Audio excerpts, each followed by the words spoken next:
Hello students, നമുക്ക് theorem 7 പ്രൂഫിലേക്ക് വരാം. Statements equivalent ആണ് എന്ന് പ്രൂവ് ചെയ്യാൻ, എ ബി സി ഇക്വലന്റ് ആണെന്ന് പ്രൂവ് ചെയ്യാൻ പ്രൂഫ് മെത്തേഡ് എന്ന് പറയുന്നത് ഇങ്ങനെയാണ്. മൂന്ന് ഒരേ കാര്യമാണ് ഇൻഡിക്കേറ്റ് ചെയ്യുന്നതാണ് നമുക്ക് പറയേണ്ടത്. A implies B, then B implies C, then C implies A, അല്ലെങ്കിൽ എ ബി സി ഒരു സർക്കിളിൽ വരച്ചാൽ എയിൽ നിന്ന് ബിയിലേക്ക്, ബിയിൽ നിന്ന് സിയിലേക്ക്, സിയിൽ നിന്ന് എയിലേക്ക്. അപ്പോൾ ഒരിടത്ത് തുടങ്ങിയാൽ മറ്റൊരിടത്ത് ചെല്ലാമെന്ന്. That means there exists a surjection of n onto s means s is a countable set. So countable set, or there exists an injection of s onto n means s is a countable set. അപ്പോൾ countable set ആണോ എന്ന് check ചെയ്യാനുള്ള ഒരു മാർഗമാണ് ഇതിൽ പറഞ്ഞിരിക്കുന്നത്. അപ്പോൾ proof method ഇങ്ങനെയായിരിക്കും. എ തന്നാൽ ബി ഉണ്ടെന്ന് നമ്മൾ പ്രൂവ് ചെയ്യും, ബി തന്നാൽ സി ഉണ്ടെന്ന് പ്രൂവ് ചെയ്യും, സി തന്നാൽ എ ഉണ്ടെന്ന് പ്രൂവ് ചെയ്യും. Then we say that the statements A B C are equivalent. അങ്ങനെയാണ് സ്റ്റേറ്റ്മെന്റ്സ് ഇക്വലന്റ് ആണ് എന്ന് പ്രൂവ് ചെയ്യുന്നത്. അപ്പോൾ നമ്മൾ ഇത് 3 പാർട്ടായിട്ടാണ് ചെയ്യുന്നതെന്ന് മനസ്സിലായി കാണും. എ ഇംപ്ലൈസ് ബി ആദ്യത്തെ part, then B implies C, then C implies A. അപ്പോൾ നമ്മൾ ഓർഡറിൽ തന്നെ പോകുന്നു. First we are going to prove A implies B. A implies B. അതാണ് നമ്മൾ പ്രൂവ് ചെയ്യാൻ പോകുന്നത്. അപ്പോൾ എന്താണ് തന്നിരിക്കുക? അവിടെ A തന്നിരിക്കുന്നു. S is a countable set. S countable ആണ് എന്ന് നമുക്ക് തന്നിട്ടുണ്ട്. അപ്പോൾ countable എന്ന് പറഞ്ഞാൽ അതിന് 2 തരത്തിലാകാം എന്ന് നമ്മൾ either finite or denumerable എന്ന് നമ്മൾ കണ്ടതാണ്. അപ്പോൾ countable എന്ന് പറഞ്ഞാൽ കഴിഞ്ഞ വീഡിയോയിൽ അതാണ് ഇവരെ തമ്മിലുള്ള ബന്ധമാണ് നമ്മൾ നേരത്തെ അനലൈസ് ചെയ്ത് വെച്ചിരിക്കുന്നത്. കൗണ്ടബിൾ എന്ന് പറഞ്ഞാൽ ഒന്നുകിൽ ഫൈനൈറ്റ് ആയിരിക്കും, അല്ലെങ്കിൽ ഡിന്യൂമറബിൾ ആയിരിക്കും. ഫൈനൈറ്റിന്റെ കേസിലും ഡിന്യൂമറബിളിന്റെ കേസിലും നമുക്കൊരു ബൈജക്ഷൻ പറയാനുണ്ട്. ഇവിടെ ബൈജക്ഷൻ ഞാൻ ഒരു ബൈജക്ഷൻ നേരത്തെ സജസ്റ്റ് ചെയ്തിട്ടുണ്ട്. പക്ഷെ തീരത്തില് ബൈജക്ഷൻ അല്ല പറഞ്ഞിരിക്കുന്നത്, എന്നിൽ നിന്ന് തന്നെയാണ് പറഞ്ഞിരിക്കുന്നത്. അപ്പോൾ അവിടെ ഒരു സർജക്ഷനും ഒരു ഇൻജക്ഷനും ഒക്കെ പറഞ്ഞിട്ടുണ്ട്. പക്ഷെ ബൈജക്ഷൻ ഇപ്പൊ പറയത്തില്ല. Surjection from N onto എസും injection from S onto എന്നും ആണ്. ബൈജക്ഷൻ പറയണമെങ്കിൽ ഞാൻ പറഞ്ഞിരുന്നു കൗണ്ടബിളിന് ബൈജക്ഷൻ എവിടുന്ന എന്നിൽ നിന്നല്ല, എന്നിൽ നിന്ന് ആകണം, രണ്ടും ആകാം. ചിലപ്പോൾ എന്നിൽ നിന്നാകാം, ചിലപ്പോൾ എന്നിൽ നിന്നാകാം. അതുകൊണ്ട് നമുക്ക് ഇങ്ങനെ പറയാം, എ സബ്സെറ്റ് ഓഫ് എന്നിൽ നിന്ന് എസിലേക്ക്. S is a countable set if there exists a bijection from a subset of N. ആ സബ്സെറ്റ് എന്നിൽ നിന്നാണെങ്കിൽ അതൊരു ഡിന്യൂമറബിൾ സെറ്റ് ആയിരിക്കും. ആ subset N is a subset of N. Subset എന്നിന്റെ ഒരു പ്രോപ്പർ സബ്സെറ്റ് ആണെങ്കിൽ അതൊരു ഫൈനൈറ്റ് സെറ്റും ആകാൻ ചാൻസ് ഉണ്ട്. അപ്പോൾ അങ്ങനെയാണ് അത് ഇൻഫോർമൽ ആയിട്ട് ഞാൻ പറഞ്ഞൊരു കാര്യമാണ്. നമ്മളിപ്പോൾ പ്രൂവ് ചെയ്യാൻ പോകുന്ന ഈ 3 സ്റ്റേറ്റ്മെന്റ്സ് ഇക്വലന്റ് ആണെന്നാണ്. കൗണ്ടബിൾ ആണോ എന്ന് ചെക്ക് ചെയ്യാൻ എന്നിൽ നിന്ന് എസിലേക്ക് ഒരു സർജക്ഷൻ ഉണ്ടോ, അല്ലെ എസിൽ നിന്ന് എന്നിലേക്ക് ഒരു ഇൻജക്ഷൻ ഉണ്ടോ എന്ന് ചെക്ക് ചെയ്യുക. അപ്പൊ ബൈജക്ഷൻ രണ്ടും ചെക്ക് ചെയ്യേണ്ട കാര്യവും ഇല്ല. ഞാൻ പറഞ്ഞ ഇൻഫോർമൽ പ്രൂഫ് ഇതിനേക്കാളും നമുക്ക് ചെക്ക് ചെയ്യുന്ന കാര്യങ്ങൾ വരുമ്പോൾ എളുപ്പമാണ്. മുഴുവനും ചെക്ക് ചെയ്യണ്ട, ബൈജക്ഷൻ ആണോ നോക്കണ്ട. എന്നിൽ നിന്ന് എസിലേക്ക് സർജക്ഷൻ ഉണ്ടോന്നോ, അല്ലെങ്കിൽ എസിൽ നിന്ന് എന്നിലേക്ക് ഇൻജക്ഷൻ ഉണ്ടോന്നോ ചെക്ക് ചെയ്താൽ ഒരു സെറ്റ് കൗണ്ടബിൾ ആണോ അല്ലയോ എന്ന് നമുക്ക് പറയാൻ പറ്റും. ഇനി എങ്ങനെ പ്രൂഫിലേക്ക് വരാം എന്ന് ആലോചിക്കാം. ആദ്യത്തെ കേസ് നമ്മളെന്താ ഒരു ഡിന്യൂമറബിൾ സെറ്റ് എസിനെയാണ് എടുത്തിരിക്കുന്നത്. ഒരു കൗണ്ടബിൾ സെറ്റ് എസിനെയാണ് എടുത്തിരിക്കുന്നത്. അപ്പോൾ അത് ഡിന്യൂമറബിൾ ആയിരുന്നു എന്ന് വിചാരിക്കാം. എസ് ഡിന്യൂമറബിൾ ആകാം, എസ് ഫൈനൈറ്റ് ആകാം. എസ് ഡിന്യൂമറബിൾ ആയിരുന്നു എന്ന് വിചാരിക്കാം. എപ്പോഴാണ് എസ് ഡിന്യൂമറബിൾ ആകുന്നത്? Then by the definition of denumerable sets there exists a bijection. Denumerable സെറ്റിന്റെ ഡെഫിനിഷൻ തന്നെ അങ്ങനെയാണ്. there exists a bijection, say the function f from n to s. ഡിന്യൂമറബിൾ ആണ്. അപ്പൊ n to s തന്നെ ബൈജക്ഷൻ ഉണ്ട്. Bijection എന്ന് പറഞ്ഞാൽ 1 ആണ്, ഓൺ ടു ആണ്. സർജക്ഷൻ ഇൻജക്ഷൻ ഒക്കെ അറിയാലോ അല്ലെ. 1 ഇൻജക്ഷനും ഓൺ ടുവിനെ സർജക്ഷൻ എന്നും വേറെ വിളിപ്പേരുണ്ട് എന്നേ ഉള്ളൂ. അപ്പോ ഈ ഫംഗ്ഷൻ ഒരു ബൈജക്ഷൻ ആണ്. That implies f is an injection and a surjection. നമുക്കിപ്പം സർജക്ഷൻ എന്നുള്ളത് മതി. Then f is a surjection. ഇതാണ് നമ്മളുടെ ഒരു കേസ്. ഇനി കേസ് 2 നമ്മളെടുത്തത് കൗണ്ടബിൾ സെറ്റസ് ആണ്. അത് ഡിന്യൂമറബിൾ തന്നെ ആവണം നിർബന്ധമില്ല. ചിലപ്പോൾ ഡിന്യൂമറബിൾ ആകാം, ചിലപ്പോൾ ഫൈനൈറ്റ് ആകാം. അപ്പോൾ എസ് ഫൈനൈറ്റ് ആകുന്ന ഒരു കേസ്, നമുക്ക് ഫൈനൈറ്റ് ആകുന്ന ഏത് കേസ് വേണമെങ്കിലും ആകട്ടെ, എസ് ഫൈനൈറ്റ് ആണ് എന്ന് വിചാരിക്കും. എസ് ഫൈനൈറ്റ് ആണെങ്കിൽ എന്താ ഫൈനൈറ്റ് സെറ്റിന്റെ ഡെഫിനിഷൻ? ഫൈനൈറ്റ് ആണെന്നൊക്കെ നിങ്ങൾക്ക് നോക്കുമ്പോൾ പറയാനൊക്കെ അറിയാം. നമ്മളുടെ മാത്തമാറ്റിക്കൽ അനാലിസിസിലെ ഡെഫിനിഷൻ എന്താ? ഫൈനൈറ്റ് ആവണമെങ്കിൽ, എസ് ഫൈനൈറ്റ് ആവണമെങ്കിൽ there exists a bijection from, ബൈജക്ഷന്റെ പേര് എഫ് എന്ന് തന്നെ വിളിക്കാം, എഫ് ഫ്രം ഫൈനൈറ്റ് ആണ്. n എലമെന്റ്സ് ആണ് nn ൽ നിന്ന്. നമുക്ക് എലമെന്റ്സിന്റെ എണ്ണം എത്രയാണെന്ന് ഇപ്പൊ കൃത്യം അറിയത്തില്ല. ഫൈനൈറ്റ് ആണ് എന്ന് പറയാൻ nn നമുക്ക് ഉപയോഗിക്കാം. nn ടു എസ് ഒരു ബൈജക്ഷൻ ഉണ്ട്. അപ്പൊ ഇതിനെ നമുക്കൊരു ഫിഗർ പോലെ അങ്ങ് ഫംഗ്ഷനെ റെപ്രസെന്റ് ചെയ്യാം. nn നാച്ചുറൽ നമ്പേഴ്സിന്റെ സബ്സെറ്റ് ആണ് 1, 2 എക്സെട്ര n എലമെന്റ്സ് ഉണ്ട്. നമ്മുടെ കയ്യിൽ സെറ്റ് എസ് ഉണ്ട്, nn ടു എസ് ബൈജക്ഷൻ. അപ്പൊ 1ൽ നിന്ന് ഒരു മാപ്പിങ്, 2ൽ നിന്ന് ഒരു പോയിന്റിലേക്ക് മാപ്പിങ്, എക്സെട്ര nൽ നിന്ന് ഒരു പോയിന്റിലേക്ക്, എസിലെ ഒരു പോയിന്റിലേക്ക്. ഇതല്ലാതെ വേറെ പോയിന്റ് ഒന്നും ഇല്ല. This is a bijection, nn to S bijection. ഇപ്പൊ ഇവിടെ ഉള്ള എല്ലാവരും ഇമേജ് ആണ്.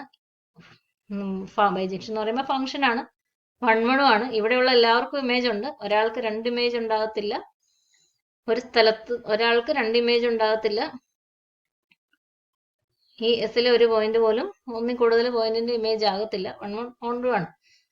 fx equal to fy implies x equal to y, and for each point of s there exists a point in nn such that the point of s is the image of a point in nn. 1, 1 on 1. അപ്പൊ അങ്ങനെയൊക്കെയാണ്. പക്ഷെ നമുക്ക് എന്താ prove ചെയ്യണ്ടേ? there exists a by surjection of n onto s. അപ്പൊ ഈ function കൊള്ളുവോ എന്ന് ആലോചിക്കാം. എന്നിൽ നിന്ന് എസിലേക്ക് ഒരു സർജക്ഷൻ ഉണ്ട് എന്നാണ് പ്രൂവ് ചെയ്യേണ്ടത്. ഇത് എസിലേക്കാണ്, നമ്മളുടെ സ്മോൾ എഫ് എസിലേക്കാണ്, പക്ഷെ അത് എന്നിൽ നിന്നല്ല, എന്നനിൽ നിന്നാണ്. അപ്പൊ നമുക്ക് എന്നിൽ നിന്നൊരു സർജക്ഷൻ ആണ് കൊടുക്കേണ്ടത്. n ആവണമെങ്കിൽ ഇവിടെ എന്ത് വേണം? ഇവിടെ n ഉള്ളൂ. ആദ്യത്തെ n നാച്ചുറൽ നമ്പേഴ്സ് ഉള്ളൂ. അപ്പോ അടുത്ത നമ്പർ n+1, പിന്നത്തെ നമ്പർ അങ്ങനെ തിരിയല, അങ്ങനെ നാച്ചുറൽ. ഇത് nn ആയിരുന്നു, ഇവിടെ വരെയായിരുന്നു. അപ്പൊ നമുക്ക് എന്നിൽ നിന്ന് ഫംഗ്ഷനെ ഡിഫൈൻ ചെയ്യണം. അപ്പൊ ഈ എഫ് കൊള്ളത്തില്ലല്ലോ, ഈ എഫ് എന്നിലേ ഉള്ളൂ. അപ്പൊ നമുക്ക് പുതിയ ഫംഗ്ഷൻ ഡിഫൈൻ ചെയ്യണം. V define A function capital F from, എവിടുന്ന? എന്നിൽ നിന്ന് നമുക്ക് വേണം, നമുക്ക് ഡിഫൈൻ ചെയ്യാൻ പോവാം. എന്നിൽ നിന്ന് എസിലേക്ക് ഒരു ഫംഗ്ഷനെ ഞാൻ ഡിഫൈൻ ചെയ്യാൻ പോകും. എങ്ങനെയായിരിക്കും ഡിഫൈൻ ചെയ്യുക? കുറെ സ്ഥലത്തത് നമ്മളുടെ സ്മോൾ എഫ് തന്നെ മതി. ഏത് സ്ഥലത്താ? 1 തുടങ്ങി n വരെ എസിലെ പോയിന്റ്സ് ആണ് image. therefore we define f of, ഇനി സ്മോൾ n കൊള്ളുകയല്ല, ഞാൻ k എന്ന് വിളിക്കാം, f of k equal to, capital F of k equal to, അത് പഴയ ഫംഗ്ഷന്റെ വാല്യൂ തന്നെ എടുക്കാം. എപ്പോഴാ? k varies from 1 to etcetera n എന്ന് പറഞ്ഞാൽ എക്സ്റ്റെൻഡ് ചെയ്യുന്നതിന് മുമ്പുള്ള അവസ്ഥയില്ലേ? 1 to എസിലെ ഈ പോയിന്റ്, 2 to എസിലെ അടുത്ത പോയിന്റ്, 3 to എസിലെ nn to s ഒരു മാപ്പിംഗ് ഉണ്ട്, ബൈജക്ഷൻ ഉണ്ട്. അപ്പോൾ എസിലെ പോയിന്റ്സിന് 1 തുടങ്ങി n വരെയുള്ളതിന് ഇമേജ് ആയിട്ട് എഴുതാൻ നമുക്കറിയാമായിരുന്നു. ആ ഫംഗ്ഷനെ തന്നെ നമ്മൾ ഈ കേസിൽ nn-ലെ പോയിന്റ്സിന് വേണ്ടി ഉപയോഗിക്കുകയാണ്. അല്ലാത്ത സ്ഥലത്ത് എന്ത് ചെയ്യും? n-1, n+1, n+2 etcetera. അവിടെയുള്ളവർക്കും nn to s, എസിലെ ഒരു പോയിന്റേ കൊടുക്കത്തുള്ളൂ. ഇത് കൊടുത്തില്ലെങ്കിൽ എന്നാ കുഴപ്പം? ഫംഗ്ഷൻ എന്ന് പറയുന്നത് ഒരു റൂളാണ്. Which assigns to each element of the first set, assigns to each element of the first set a unique element of the second set. ഇവിടെയുള്ള എല്ലാവർക്കും വേണം ഒരു യുണീക്ക് ആയിട്ടുള്ള ആളെ കൊടുക്കുകയും ഇവിടെയുള്ള എല്ലാവർക്കും വേണം.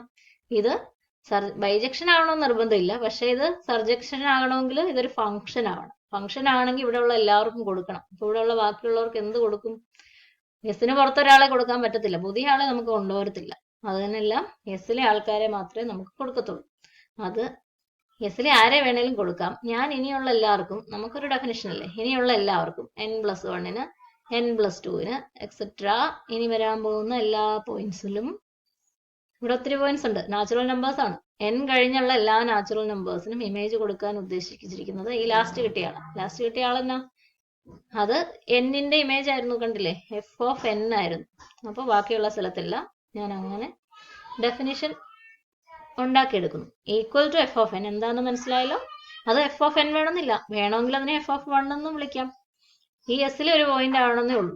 പലയിടത്തേക്ക് കൊടുക്കുന്നത് നമുക്ക് ഡിഫൈൻ ചെയ്യാൻ ബുദ്ധിമുട്ടായിരിക്കും. അതുകൊണ്ട് നമ്മൾ ഇനിയുള്ള എല്ലാത്തിനും എഫ് ഓഫ് എൻ, എല്ലാത്തിനും എഫ് ഓഫ് 1 കൊടുക്കാം, എല്ലാത്തിനും എഫ് ഓഫ് 2 മാത്രമായിട്ട് കൊടുക്കാം, കുറെ എണ്ണത്തിന് f1, കുറെ എണ്ണത്തിന് f2 എന്നൊക്കെ കൊടുക്കാം. പക്ഷെ നമുക്ക് ഏറ്റവും റെപ്രസെന്റ് ചെയ്യാനുള്ള എളുപ്പം ഇതാണ്. For k greater than n, കുറെ നാച്ചുറൽ നമ്പർ പറയേണ്ട കാര്യമില്ലല്ലോ, n to s അല്ലേ, k ഗ്രേറ്റർ ദാൻ n. അവർക്ക് ആർക്കും ഇമേജ് ഇല്ലായിരുന്നു, അപ്പോൾ അത് ഫംഗ്ഷൻ ആകത്തില്ല. Assigns to each member of the domain, ഇവിടെയുള്ള എല്ലാവർക്കും അസൈൻമെന്റ് കൊടുക്കണം. എ യൂണിക് എലമെന്റ്, എല്ലാവർക്കും n+1 രണ്ടുപേരിലേക്ക് പോകാൻ പറ്റത്തില്ല. ഇതല്ല സംഭവിച്ചിരിക്കുന്നത്. കുറെ ഡൊമൈനിലെ കുറെ പേര് ഒരേ എലമെന്റിലേക്ക് വന്നാൽ അത് ഫംഗ്ഷൻ ഒക്കെ ആവും. 1 ആകത്തില്ലെന്നുള്ളൂ. n+1ന്റെ n+2ന്റെ 1 ആകണ്ടല്ലോ. വേറെ എക്സസൈസ് സർജക്ഷൻ, ഇപ്പൊ നമ്മൾ 1 വേണമെന്ന് പറഞ്ഞിട്ടും ഇല്ല, അപ്പോൾ അത് ഫെയിൽ ആകത്തുമില്ല. ഫംഗ്ഷൻ ആകും. നമുക്ക് ഇഞ്ചക്ഷൻ വേണമെന്ന് നിർബന്ധമില്ല. അതാണ് ബൈജക്ഷൻ ഇവിടുന്ന് കിട്ടാത്തത്. അപ്പോൾ മറ്റെലമെന്റ്സിനെല്ലാം nn കഴിഞ്ഞ് മിച്ചമുള്ള n+1 n+2 അതിനെല്ലാം f(n) f(1) ഏത് വേണമെങ്കിലും കൊടുക്കാം. ഞാനിപ്പോൾ നമുക്ക് എന്തെങ്കിലും എഴുതണ്ടേ, f(n) എന്ന് എഴുതുന്നു. എഴുതാൻ എളുപ്പം ഇതാ, പലരെ കൊടുത്താൽ എങ്ങനെ എഴുതുക. അതുകൊണ്ട് എല്ലാത്തിനും fn, k > n ൽ f(k)യുടെ ക്യാപിറ്റൽ F(k)യുടെ വാല്യൂ fn ഡിഫൈൻ ചെയ്യും. ദെൻ നമ്മുടെ ആവശ്യം കഴിഞ്ഞു. എന്നിൽ നിന്ന് എസിലേക്ക് നമ്മൾ ഫംഗ്ഷൻ ഡിഫൈൻ ചെയ്തു. എസിലെ എല്ലാവരും ഇമേജ് ആണ്. This is A surjection. എസിലെ ആരെടുത്താലും എന്നിൽ ഒരാളുണ്ടോ അവരുടെ ഇമേജ് ആയിട്ട് എസിലെ മെമ്പറിനെ എഴുതാവുന്നതുപോലെ ഉണ്ട്. ഫിഗറിൽ നിന്ന് ക്ലിയർ ആണ്. അല്ലെ തന്നെ നേരത്തെ ഉണ്ടായിരുന്നു. 1 to n ഇമേജ് ആയിട്ട് എസിലെ എല്ലാ പോയിന്റ്സിനും എഴുതിയിട്ടുണ്ട്. അപ്പം സർജക്ഷൻ ആണ് എന്നറിയാം. അല്ലെങ്കിൽ സർജക്ഷൻ ആണോ എന്നറിയാൻ റേഞ്ചും കോഡൊമൈനും സെയിം ആണോ നോക്കിയാൽ. എസിലെ എലമെന്റ്സ് ആണ് റേഞ്ച്, കോഡൊമൈൻ. റേഞ്ച് എന്ന് പറഞ്ഞാൽ ഇമേജസിന്റെ കളക്ഷൻ. ഇമേജസിന്റെ കളക്ഷൻ f1 f2 fn ആണ്. അതേ ഇവിടെ ഉള്ളൂ. റേഞ്ചും കോഡൊമൈനും സെയിം ആണ്. അങ്ങനെ വേണമെങ്കിൽ 1 ആണോ എന്ന് ചെക്ക് ചെയ്യാം. 1 നമുക്ക് ആവശ്യമില്ല, അതുകൊണ്ട് ഈ കൊടുത്തിരിക്കുന്ന ഡെഫിനിഷനിൽ പ്രശ്നമില്ല. ഫംഗ്ഷൻ ആയാൽ മതി. അപ്പോൾ പല ആൾക്കാർക്ക് ഒരേ ഇമേജ് കൊടുക്കാം. പക്ഷെ ഒരാൾക്ക് പല ഇമേജ് കൊടുത്താൽ അത് ഫംഗ്ഷൻ ആകത്തില്ല. പല ആൾക്കാർക്ക് ഒരു ഇമേജ് കൊടുത്താൽ അത് 1 ഫംഗ്ഷൻ ആകത്തില്ല, ഇഞ്ചക്ഷൻ ആകത്തില്ല. പക്ഷേ ഈ കേസ് നമുക്ക് ഇഞ്ചക്ഷന്റെ ആവശ്യമില്ല. A+B പ്രൂവ് ചെയ്യുമ്പോൾ ഇഞ്ചക്ഷന്റെ ആവശ്യം ഇല്ല എന്നുകൂടി ഓർക്കുക. This function f we have defined, നമ്മൾ ഡിഫൈൻ ചെയ്തതാണ് ഈ f(k) എന്ന് പറഞ്ഞാൽ നമ്മൾ കൊടുത്ത ഡെഫിനിഷൻ ആണ്. നമ്മുടെ കയ്യിലുള്ള സ്മോൾ f ഉപയോഗിച്ച്. This function f is a surjection. Surjection means is a onto function. എവിടെന്നാ nn ഉണ്ടായിരുന്നുള്ളൂ, നമ്മൾ അതിനെ n-ൽ നിന്ന് എക്സ്റ്റെൻഡ് ചെയ്തു. സർജക്ഷൻ ഫ്രം n to എങ്ങോട്ടാ, എസിലെ പോയിന്റ്സ് തന്നെയാണ് ഇമേജ് ആയിട്ട് വന്നിരിക്കുന്നത്. Is A surjection from n to s. That is if we assume that s is a countable set, then there is a surjection of n on to s. n-ൽ നിന്ന് s-ലേക്ക് ഒരു surjection ഉണ്ടാവും. ഇനി അടുത്ത പാർട്ടിൽ v implies c-ൽ നമ്മുടെ assumption എന്തായിരിക്കും? there is a surjection of n on to s. എന്നിട്ട് നമ്മൾ എന്താ പ്രൂവ് ചെയ്യുന്നത്? പിന്നുള്ളത് ശ്രദ്ധിക്കണം. there is an injection. ഇപ്പൊ ഇഞ്ചക്ഷൻ ഇല്ലാന്നാ നമ്മൾ പറഞ്ഞത്. ഇപ്പൊ ഇഞ്ചക്ഷൻ ആകത്തില്ലല്ലോ, ഇത് ഇഞ്ചക്ഷൻ അല്ല. 2 പോയിന്റ്സിന് ദാ ഒരേ ഇമേജ് കിടക്കുന്നു, 1 ആവത്തില്ല. പക്ഷെ തിരിച്ചാലോചിച്ചാൽ അതൊരു ഇഞ്ചക്ഷൻ ആണ്. അതുകൊണ്ട് തിരിച്ച് there is an injection of s on to n. പെട്ടെന്ന് കണ്ടാൽ ക്ലിയർ ആണ്, പക്ഷെ അങ്ങനെയൊക്കെയാണ് നമുക്ക് പ്രൂവ് ചെയ്യണം.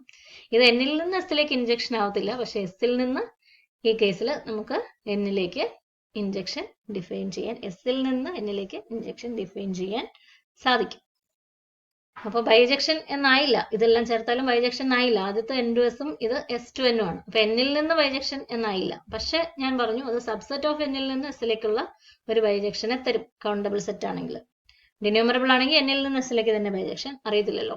ഫൈനൈറ്റ് വേണമെങ്കിൽ ആകാം, ഫൈനൈറ്റ് ആണെങ്കിൽ ഒരു പ്രോപ്പർ സബ്സെറ്റ് ഓഫ് n-ൽ നിന്ന് s-ലേക്ക് ഒരു ബൈജക്ഷൻ ഒക്കെ ഉണ്ട്. പക്ഷെ ബൈജക്ഷൻ എന്ന് പറഞ്ഞാൽ 2 കണ്ടീഷൻ ചെക്ക് ചെയ്യേണ്ടി വരും. അപ്പൊ നമുക്ക് ലാഭം കണ്ടീഷൻ കുറയുന്നതാണ്. കൗണ്ടബിൾ സെറ്റ് എന്താണെന്ന് കണ്ടുപിടിക്കാൻ അതിൽ ലാഭമാണെന്നാണ് പറഞ്ഞത്. n-ൽ നിന്ന് s-ലേക്ക് സർജക്ഷൻ ഉണ്ടോ, അല്ലെ s-ൽ നിന്ന് n-ലേക്ക് ഇഞ്ചക്ഷൻ ഉണ്ടോ, ഇതിൽ ഏതെങ്കിലും ഒന്ന് ചെക്ക് ചെയ്താൽ സെറ്റ് കൗണ്ടബിൾ ആണോ എന്ന് അറിയാം. എന്നറിയാം എന്ന് പറഞ്ഞാൽ നമ്മുടെ പ്രൂഫ് കംപ്ലീറ്റ് ആയില്ല. നമ്മൾ a implies b പ്രൂവ് ചെയ്തുള്ളൂ. ഇനി b implies c-യും c implies a-യും പ്രൂവ് ചെയ്യാൻ കിടക്കുന്നു. അപ്പോൾ അതും കൂടി ആകുമ്പോൾ ഇന്ന് നിങ്ങൾക്ക് ഒരു ബുദ്ധിമുട്ടാവും എന്ന് വിചാരിക്കുന്നു. പക്ഷേ ഈ സ്പീഡിലൊന്നും പോയാൽ നമ്മുടെ ക്ലാസ്സുകൾ തീരത്തില്ല. നമ്മുടെ മാത്തമാറ്റിക്കൽ അനാലിസിസിന്റെ സിലബസ് അത്രയ്ക്ക് വൈഡാണ്. പിന്നെ ആദ്യത്തെ ക്ലാസ്സുകളല്ലേ എന്ന് വിചാരിച്ച് ഞാൻ കൂടുതൽ എക്സ്പ്ലെയിൻ ചെയ്യുകയും കുറച്ച് പോർഷൻസ് പഠിപ്പിക്കുകയൊക്കെ ചെയ്യുന്നു. ഇനി നമുക്ക് സ്പീഡപ്പ് ആക്കേണ്ട കാര്യമുണ്ട്. നിങ്ങൾ ആ ടോപ്പിക്കിന്റെ രീതിയിലേക്ക് ഒന്ന് എത്തട്ടെ എന്ന് വിചാരിച്ച് ഇപ്പോൾ സമയം തരുന്നതാണ്. അതുകൊണ്ട് പെട്ടെന്ന് നിങ്ങൾ സ്പീഡാകാൻ ശ്രമിക്കുക. മറ്റൊന്നും ചെയ്യാനില്ല. ഇപ്പോൾ പഠിപ്പിക്കുന്ന ബേസിക് ആയിട്ടുള്ള കാര്യങ്ങൾ വളരെ ശ്രദ്ധിച്ച് പഠിച്ച് കൺസെപ്റ്റ് അറിഞ്ഞാലേ മുമ്പോട്ട് സ്പീഡ് ആവുള്ളൂ. ഇല്ലെങ്കിൽ പിന്നെ ഒരിക്കലും സ്പീഡ് കിട്ടിയാല ക്ലാസ് ഒരു ബുദ്ധിമുട്ടുള്ള പണിയായിട്ട് നിങ്ങൾക്ക് തീരും. അതുകൊണ്ട് തീർച്ചയായിട്ടും അതാ ദിവസം പഠിപ്പിക്കുന്ന കാര്യങ്ങൾ പഠിക്കുക, എങ്കിലേ മുമ്പോട്ട് പോകാൻ സാധിക്കുള്ളൂ. നമുക്ക് സ്പീഡിൽ തന്നെ മുമ്പോട്ട് പോകണം. അത് വിചാരിച്ച് നിങ്ങൾ മാക്സിമം നിങ്ങളെ ചെക്ക് ചെയ്യാനും പുറകെ നടക്കാനും ഒന്നും ആളില്ല. ഉത്തരവാദിത്വത്തോടെ സ്വന്തമായിട്ട് കാര്യങ്ങൾ ചെയ്യാൻ ശ്രമിക്കുക. Thank you.